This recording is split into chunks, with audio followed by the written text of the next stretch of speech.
Teman-teman yang ingin memiliki buku panduan bersuci praktis, silahkan hubungi nomor yang tertera di bawah. Bismillahirrahmanirrahim. Assalamualaikum warahmatullahi wabarakatuh. Alhamdulillah wassalatu wassalamu ala Rasulillah Sayyidina Muhammadin wa ala alihi wa ashabihi. Ja'alana Allah wa iyyakum min ahli al-khairi was sa'adah fid dini wad dunya wal akhirah. Amin. Allahumma amin. Sahabat beriman, rahimani wa rahimakumullah dimanapun Anda berada, semoga Allah Subhanahu wa taala senantiasa merahmati kita semua dan menjadikan kita orang yang beruntung di dunia dan di akhirat. Amin. Allahumma amin. Insyaallah pada video kali ini ya kita akan kembali menjawab pertanyaan saudara kita. Ini ada pertanyaan yang masuk melalui pesan WA. Assalamualaikum warahmatullahi wabarakatuh. Ya, tadi saya mengikuti tata cara sholat yang Pak Ustadz praktekkan. Ya, saya ucapkan terima kasih. Semoga Pak Ustadz yang sudah memberikan pelajaran yang amat sangat berharga buat saya. Terima kasih Pak Ustadz yang memberikan ilmunya cukup jelas dan enak dan jelas dan enak dimengerti sekali. Tapi ada yang saya mau tanyakan sama Pak Ustadz yang belum pernah saya tanyakan pada orang lain. Bagaimana cara sholat orang yang sakit seperti saya? Yang sakit jangankan mandi atau ambil air wudhu, jalan pun saya nggak bisa. Ya, baru habis operasi saraf kejepit di RS Gatot Subroto. Apakah sah atau boleh sholat tanpa wudhu? Ya, saya masih digotong-gotong keluar rumah untuk duduk. Saya selalu digotong bangun nggak bisa jalan apalagi. Saya masih pakai pampers, sudah nggak sakit tapi belum bisa jalan. Sholat kepingin tapi saya cuma tidur saja atau baring saja sama duduk. Mohon keterangan dari Pak Ustadz. Terima kasih. Assalamualaikum. Ya, jadi ini pertanyaan saudara kita ini cukup panjang. Ya, tadi foto profilnya kami lihat beliau itu orangnya sudah tua. Ini di profilnya kami tidak keambil ya. Ya, jadi yang kami pahami dari pertanyaannya adalah beliau ini sakit. Ya, tidak mampu untuk berdiri ke kamar mandi untuk mengambil air wudhu.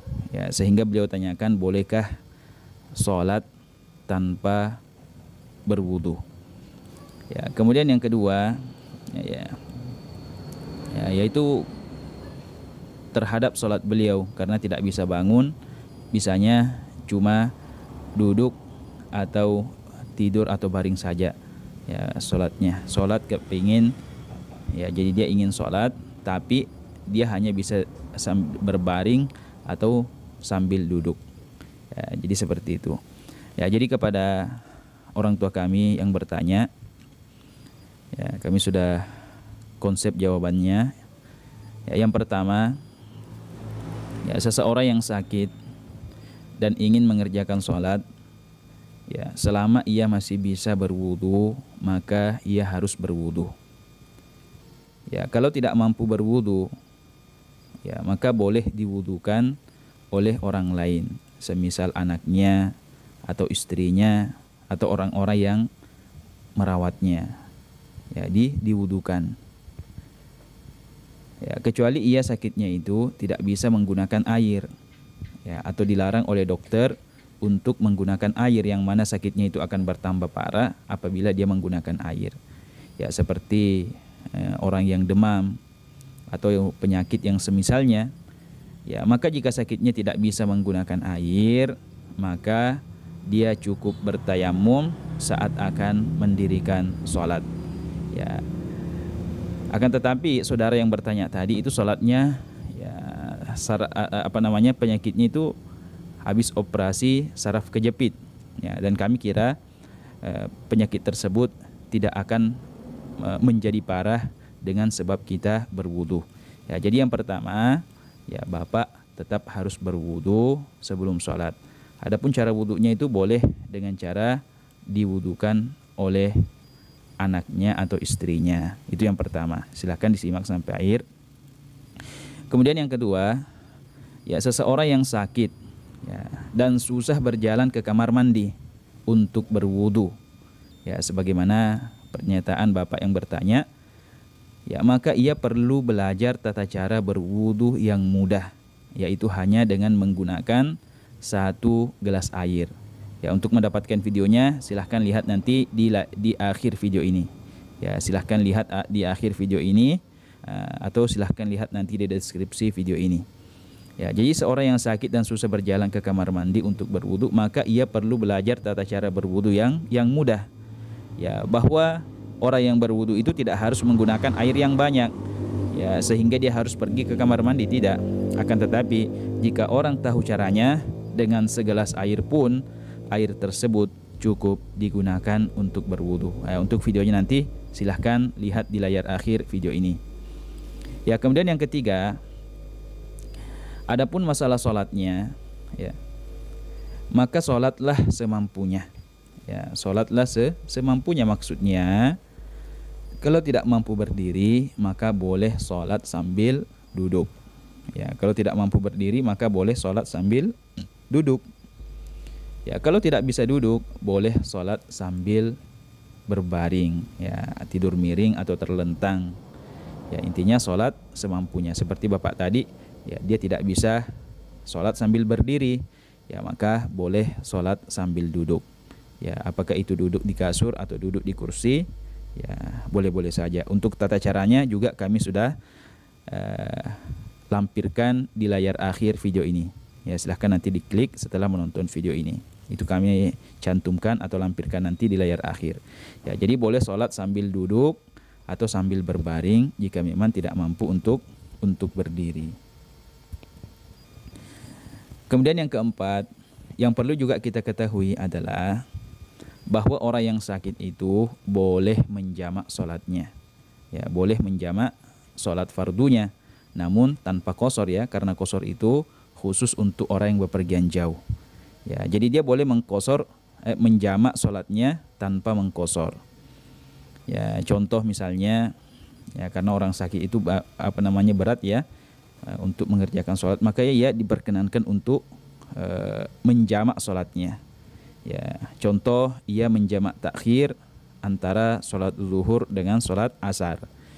Ya, jadi sebelum berakhirnya waktu asar, ya dia di situ menjamak antara sholat zuhurnya dengan sholat asarnya. Ya, jadi dia pergi berwudu mungkin sekitar 1/4 jam 6, ya 1/4 jam 6. Ya, di situ dia mulai berwudu, lalu kemudian mengerjakan sholat zuhur dengan sholat asar dengan cara jamak takhir. Ya, masing-masing 4 rakaat, ya, bukan 2 rakaat, tidak boleh dikosor. Ya, jadi masing-masing 4 rakaat. Ya, kemudian setelah mengerjakan sholat zuhur dan sholat asar, ya tidak lama lagi kan sudah masuk waktu maghrib.